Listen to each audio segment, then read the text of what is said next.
Bismillahirrahmanirrahim. Alhamdulillahirabbil alamin. Al-hadi ila siratim mustaqim.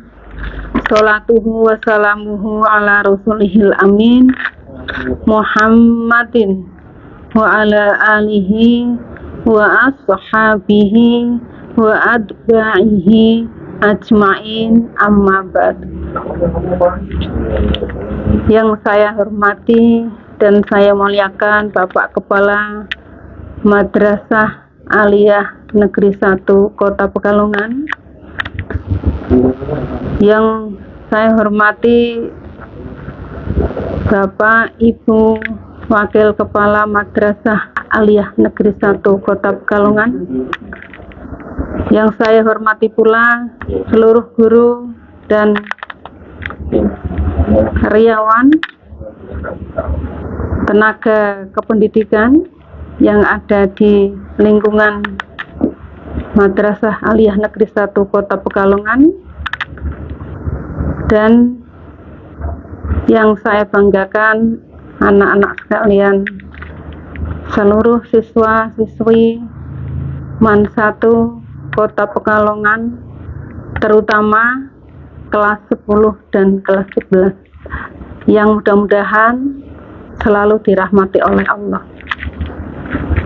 Pertama-tama marilah kita panjatkan puji syukur kehadirat Allah Subhanahu wa taala. Alhamdulillah, pada pagi hari ini kita diberi kesehatan, diberi kemampuan, dan diberi beberapa kenikmatan oleh Allah sehingga dapat melaksanakan ibadah yang sudah diwajibkan oleh Allah dalam setiap tahun sekali, yang jatuh pada bulan Ramadan berupa puasa pada bulan Ramadan. Masih puasa ya anak-anak ya? Insya Allah mudah-mudahan puasa semuanya, kecuali yang tidak. Yang tidak ini juga karena ada uzur syar'i, bukan karena meninggalkannya dengan sengaja. Sebab kalau puasa ditinggalkan dengan sengaja tanpa ada uzur syar'i, maka satu hari yang kalian tinggalkan tidak bisa dibayar. Seandainya kalian mau bayar 1 tahun untuk puasa sepenuhnya untuk membayar sehari, menurut Allah belum sah atau belum lunas. Oleh karena itu, puasa wajib ini jangan kalian tinggalkan kecuali ada udzur syar'i. Yang kedua, salawat dan salam tak lupa kita sanjungkan kepada junjungan kita Nabi Agung Muhammad Sallallahu Alaihi Wasallam, yang selalu kita nantikan syafaatnya di yaumil akhir nanti. Amin, Allahumma amin. Anak-anak sekalian yang Ibu banggakan, pada pagi ini, tepatnya hari Senin tanggal 25 Maret ya, berarti puasa kita sudah hari ke-14. Berarti kita nanti malam itu mulai tanggal 15.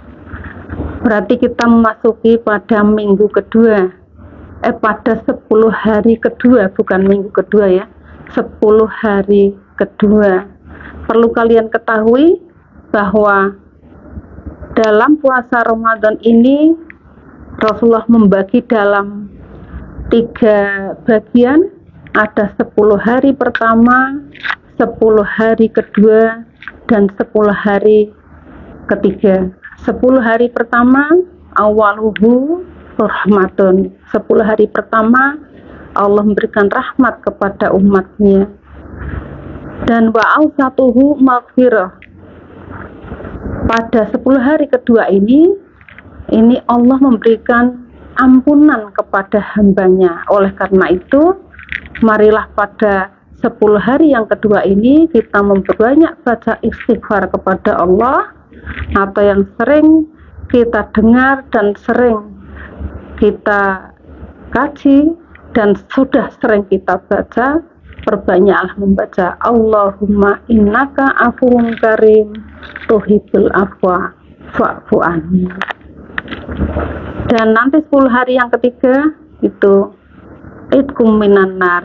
Mudah-mudahan kita tergolong hamba Allah yang terbebas dari api neraka. Amin Allahumma amin. Sekali lagi, perbanyaklah istighfar, perbanyaklah mohon ampunan kepada Allah pada 10 hari yang kedua ini. Anak sekalian yang berbahagia, mudah-mudahan masih semangat ya, ini karena hari pertama, mudah-mudahan semangat untuk mengikuti kegiatan Ramadan ini. Sebelum masuk pada materi, sedikit akan Ibu berikan gambaran sedikit supaya kalian punya semangat untuk mencari ilmu. Ada 7 hal yang apabila dilakukan oleh umatnya Nabi Muhammad, itu malaikat saja iri. Jadi ada 7 hal yang malaikat itu iri kepada umatnya Nabi Muhammad. Kenapa kok iri? Karena perbuatan ini apabila dilakukan itu memberikan pahala yang sangat banyak. Apa itu 7 hal yang membuat malaikat iri kepada umatnya Nabi Muhammad? Yang pertama adalah sholat berjamaah. Ya, anak-anak jangan ditinggalkan. Oleh karena itu, ketika di sekolah ada gerakan sholat berjamaah, misalnya di rumah juga jangan sampai meninggalkan sholat berjamaah. Karena itu termasuk perbuatan yang diireni sama malaikat terhadap umatnya Nabi Muhammad karena pahalanya. Yang kedua, yang berkaitan dengan kalian adalah berangkat ngaji atau mencari ilmu. Nah, ini yang Ibu mohonkan, jangan sampai ini di sekolah ada kegiatan seperti ini hanya kalian tinggal tidur saja, itu jangan sampai. Kenapa? Karena mencari ilmu ini suatu hal yang luar biasa pahalanya. Di antaranya salah satunya adalah akan mempermudah jalan ke surga jika kalian betul-betul niat untuk mencari ilmu. Nah, sebenarnya mencari ilmu itu yang betul tuh ya kamu berusaha mencari, tapi ini sekolah sudah membantu betul, malah ini kamu tuh katakanlah tinggal di rumah, ya kan, ilmunya datang, kamu harus betul tinggal menyiapkan diri, karena sebetulnya harus dicari. Ya, bahkan anak-anak tahu ya siapa Khalifah Harun al-Rasyid. Saat itu salah satu imam madhab yang namanya Imam Malik itu ilmu agamanya luar biasa luasnya, sehingga Khalifah Harun al-Rasyid itu ingin anaknya itu biar ngaji, biar belajar ilmu sama Imam Malik. Kemudian Imam Malik dipanggil ke tempat Khalifah Harun al-Rasyid. Wahai Imam Malik, ini anak saya mau ngaji. Imam Malik tak suruh datang ke sini untuk ngajari ngaji anak saya. Itu Imam Malik tidak mau.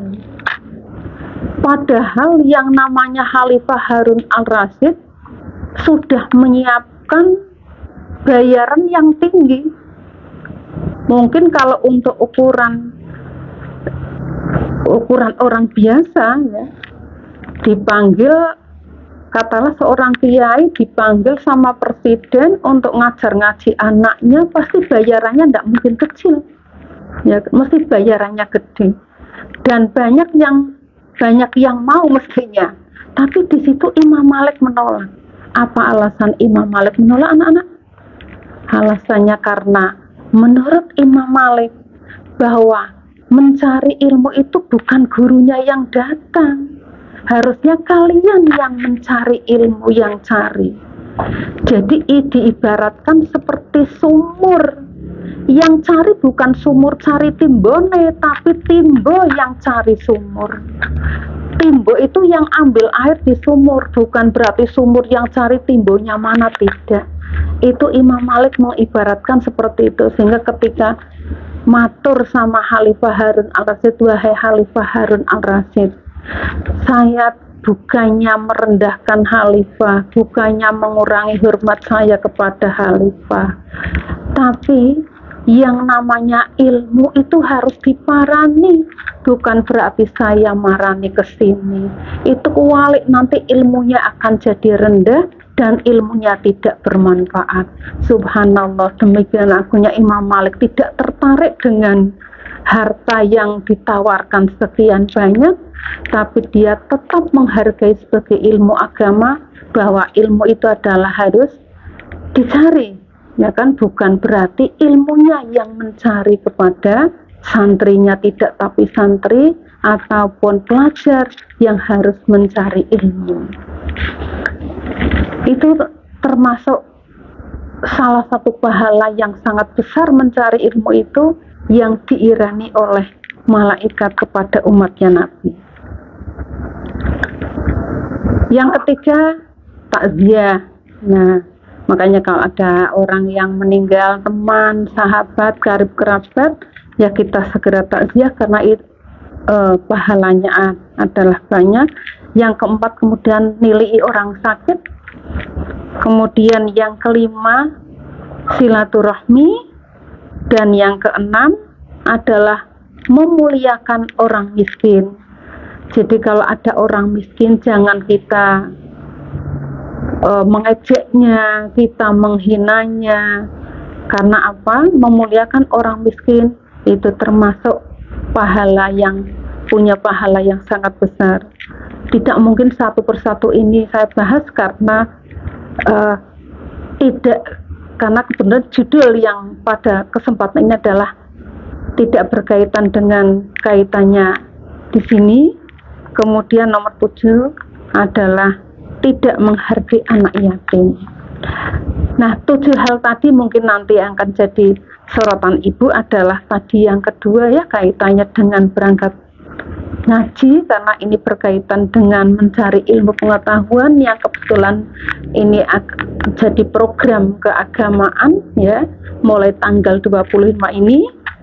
Kemudian nanti yang sedikit akan singgung kita bahas adalah kaitannya dengan silaturahmi, karena kebetulan silaturahmi ini sesuai dengan tema materi jam sekarang.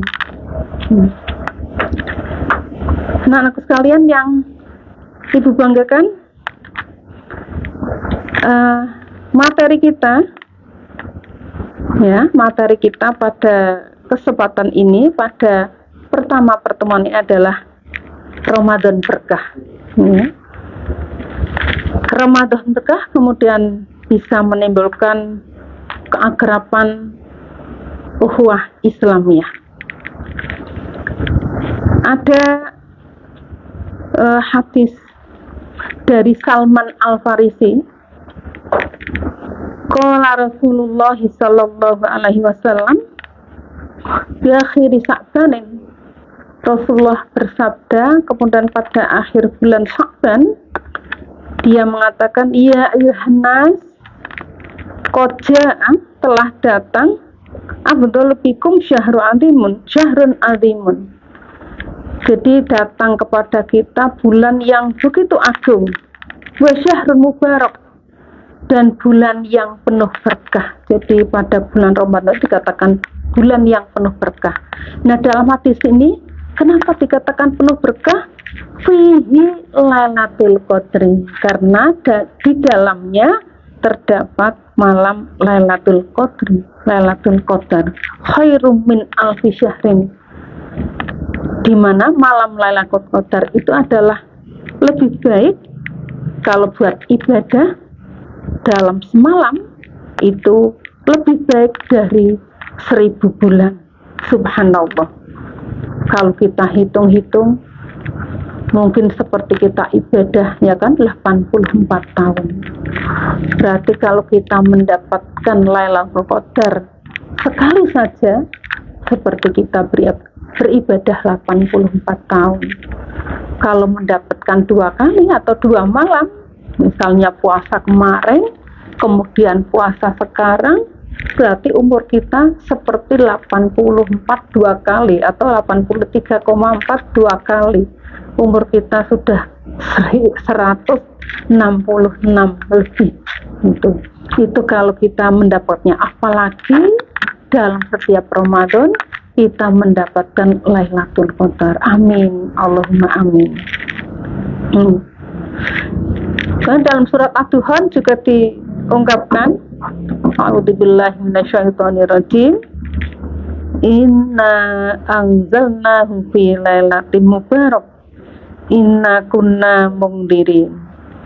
Ya, sesungguhnya kami mulai menurunkannya itu maksudnya menurunkan Al-Quran itu pada malam yang diberkahi. Nah, keterangan di sini yang dimaksud malam yang diberkahi itu adalah malam Lailatul Qadar.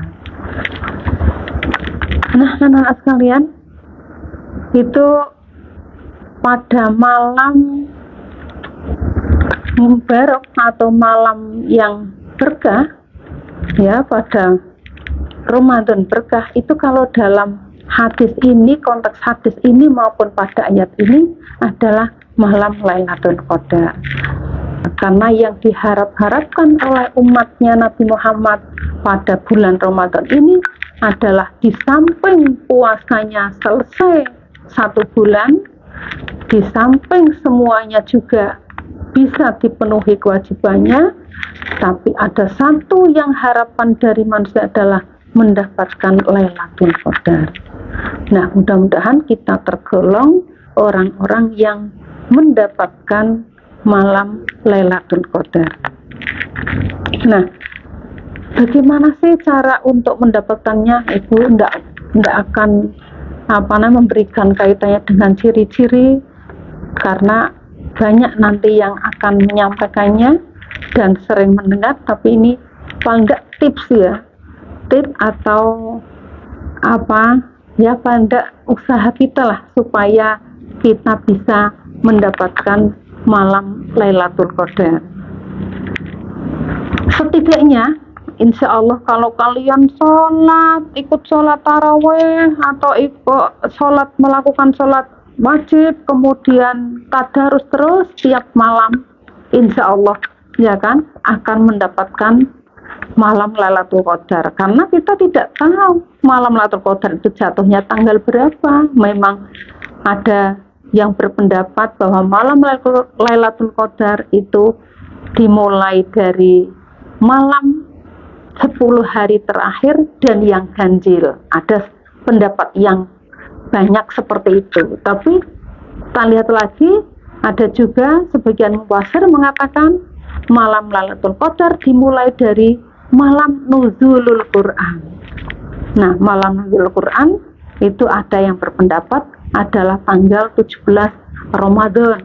Meskipun ada juga yang berpendapat tidak tanggal 17, tidak tahu tanggal berapa. Yang penting adalah pada hari Jumat dan pada pada bulan Ramadan, ya. Itu. Sehingga kita harus pokoknya yakin bahwa Al-Quran turun adalah pada bulan Ramadan. Nah, untuk mendapatkannya, tipsnya paling tidak seperti itu. Jadi yang pertama, kamu harus meningkatkan ibadah kita kepada Allah dalam bentuk apapun, baik ibadah mahdhah atau ibadah ghairu mahdhah. Ya, ibadah mahdhah seperti sholat tarawih, ya. Dan tidak usah mempertentangkan sholat tarawih mau yang 20, mau yang 8 rakaat, terserah, yang penting dilakukan. Yang salah adalah yang tidak sholat tarawih. Yang penting dilakukan. Itu kita melakukannya pada malam bulan Ramadan. Karena sholat tarawih itu meskipun sholat sunnah ya, tapi seandainya kata Nabi Muhammad tidak ingin memberatkan umatnya itu akan dijadikan wajib. Makanya pahalanya seperti pahala wajib. Dan itu tidak lagi kita temui di bulan-bulan yang lain kecuali pada bulan Ramadan.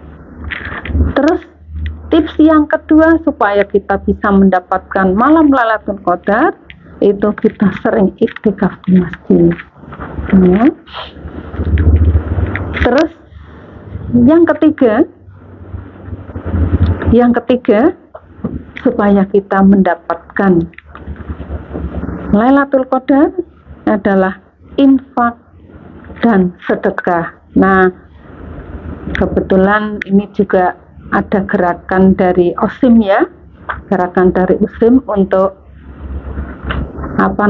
kegiatan yang berkaitan dengan kita memberikan santunan kepada anak-anak yang kebetulan kurang beruntung nasibnya, ya kan, untuk kita beri infak maupun kita beri sedekah. Nah, kalian juga bisa sambil ikut menggerakkan, ya kan, ikut menggerakkan atau ikut berpartisipasi dalam kegiatan OSIM ini. Boleh kalian yang mampu, yang punya kelebihan harta, boleh kalian sumbangkan demi lancarnya kegiatan OSIM ini. Kemudian yang keempat adalah berdoa dengan khusyuk, ya kan, kepada Allah. Mudah-mudahan harapan dambaan kita untuk mendapatkan Lailatul Qadar bisa tercapai.